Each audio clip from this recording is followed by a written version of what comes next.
പ്രിയപ്പെട്ടവരെ, ഈ വർഷത്തെ വിഷു 1200 ആണ്ട് മീനമാസം 30-ാം തീയതി ഞായറാഴ്ച രാത്രി 3:21 അതായത് ഉദയാൽ പരം 52 നാഴിക 40 വിനാഴികയ്ക്ക് ചോതി നക്ഷത്രം 1-ാം പാദത്തിങ്കൽ തുലാക്കൂറിൽ മേടരവി സംക്രമമാണ്.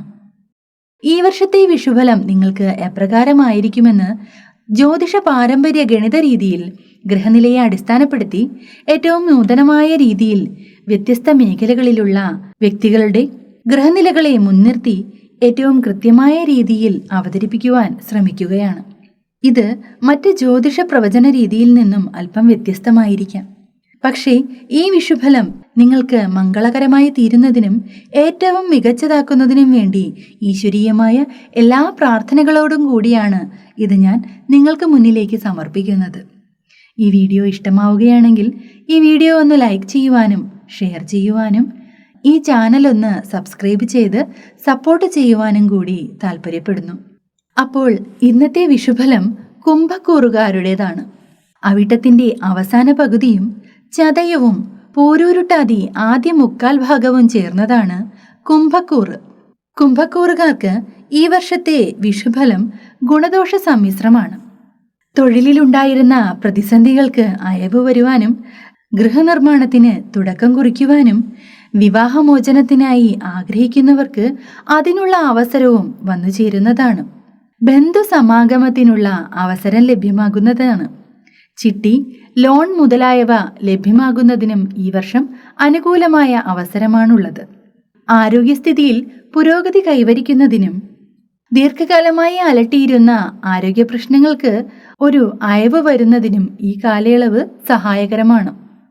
ദീർഘകാലമായി ആഗ്രഹിച്ചിരുന്ന കാര്യങ്ങൾ നേടിയെടുക്കുന്നതിനുള്ള അവസരം വന്നു ചേരുന്നതാണ്. കുടുംബ ബന്ധങ്ങൾ കുറച്ചുകൂടി കെട്ടുറപ്പുള്ളതാക്കുന്നതിനു വേണ്ടിയുള്ള പ്രവർത്തനങ്ങൾക്ക് മുൻകൈ എടുക്കേണ്ടതാണ്. അനാവശ്യ കാര്യങ്ങൾക്കായി ധനം ചെലവഴിച്ച് സാമ്പത്തിക പ്രതിസന്ധി വന്നു ചേരുന്നതാണ്. ധനച്ചിലവ് കുറയ്ക്കുന്നതിനു വേണ്ടിയും വരവ് ചിലവ് കാര്യങ്ങളിൽ അല്പം കൂടി ജാഗ്രത പുലർത്തേണ്ടതാണ്. പുതിയ ചില ഇടപാടുകൾ മുഖേന ധനവരവ് ഉണ്ടാവുന്നതാണ്. പങ്ക് കച്ചവടത്തിലൂടെ മികച്ചതായ നേട്ടങ്ങൾ കൈവരിക്കാൻ സാധിക്കുന്നതാണ്. ഇറക്കുമതി കയറ്റുമതി മുഖേന ആദായം വർദ്ധിക്കുന്നതാണ്. അറിഞ്ഞുകൊണ്ട് കടബാധ്യതകളിൽ ചെന്ന് ചാടരുത്. എടുത്തു ചാടിയുള്ള ചില പ്രവർത്തനങ്ങൾ മൂലം മേലുദ്യോഗസ്ഥരുടെ അപ്രീതിക്ക് പാത്രമായെന്ന് വന്നേക്കാം. സ്ത്രീകൾക്ക് പൊതുരംഗത്ത് അർഹമായ പദവി ലഭ്യമാകുന്നതാണ്. ആഗ്രഹിച്ച വിവാഹം നടക്കുന്നതിനും ഏറെക്കാലമായി വിവാഹം മുടങ്ങിയിരിക്കുന്നവർക്ക് വിവാഹത്തിനുള്ള അനുകൂലമായ കാലഘട്ടവുമാണ് ഇത്. അപ്പോൾ പ്രിയപ്പെട്ട കുംഭക്കൂറുകാരെ, നിങ്ങളുടെ ഈ വർഷത്തെ വിഷുഫലം ഇപ്രകാരമാണ്. ഇതിൽ ദോഷപരമായിട്ടുള്ള കാര്യങ്ങളുടെ കാഠിന്യം കുറയ്ക്കുന്നതിനു വേണ്ടി ചില പരിഹാര മാർഗങ്ങൾ കൂടി നിർദ്ദേശിക്കുകയാണ്. ശ്രീരാമക്ഷേത്രത്തിൽ നെയ്വിളക്ക് കത്തിക്കുന്നതും പൂജാദ്രവ്യങ്ങൾ സമർപ്പിക്കുന്നതും, രക്തചാമുണ്ഡി ക്ഷേത്രത്തിൽ താലി നേർച്ച നടത്തുന്നതും കുങ്കുമാർച്ചന നടത്തുന്നതും, ദേവീക്ഷേത്രത്തിൽ ഐശ്വര്യപൂജ നടത്തുന്നതും, വെളുത്തവാവ് ദിവസം പൊങ്കാല നിവേദിക്കുന്നതും, അർദ്ധനാരീശ്വര ക്ഷേത്രത്തിൽ സ്വയംവരാർച്ചന നടത്തുന്നതും, ഹനുമാൻ സ്വാമിക്ക് നാരങ്ങാമാല സമർപ്പിക്കുന്നതും ഗുണകരമാകുന്നു. ഗൃഹത്തിൽ വിഷ്ണു സ്തോത്രങ്ങൾ പാരായണം ചെയ്യുന്നതും അനുകൂലമാണ്. അപ്പോൾ ഈ വർഷത്തെ വിഷു ഏവർക്കും സർവൈശ്വര്യങ്ങളും ആരോഗ്യവും പ്രദാനം ചെയ്യട്ടെ എന്ന് സർവേശ്വരനോട് പ്രാർത്ഥിച്ചു കൊള്ളുന്നു.